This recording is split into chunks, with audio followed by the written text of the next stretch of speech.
Өвөө, та Монгол Ардын намдаа саналаа өгөх үү? 100-аад жилийн өмнө Монгол Ардын намын хийсэн маш том гавьяаг монголчууд байнга бодож үнэлж явах ёстой гэж би боддгийг. Энэ бол Монгол улсын тусгаар тогтнол.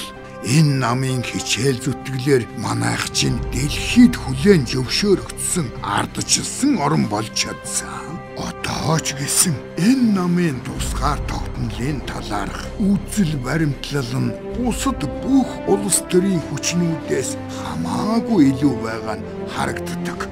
Өвөө, айл өнгөрсөн зууны эхний тусгаар тогтнол энэ зууны ардчлалд ямар хамаа байна? Монгол улс тусгаар тогтносныхоо үр дүнд л 1924 онд Монгол хүний улс төрийн эрх чөлөөг анх удаа хуульчлан тунхагласан юм штэ. Энийг хүн бүхэн ухамсарлтгүй л харамсалтай. Ардчлалын үндсэн суурь нь тусгаар тогтнол.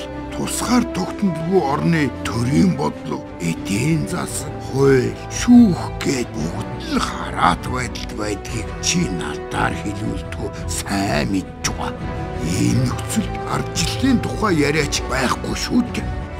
Тусгаар байна гэдэг бол эрх чөлөөгөө эдлэх боломж хөөмөн. Гэхдээ чи надаас та намдаа саналаа өгөх үү гэлээ. Би тийм гэж хариулна та.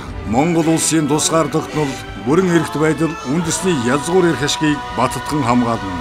Монгол Ардын намын мөрийн хөтөлбөрөөс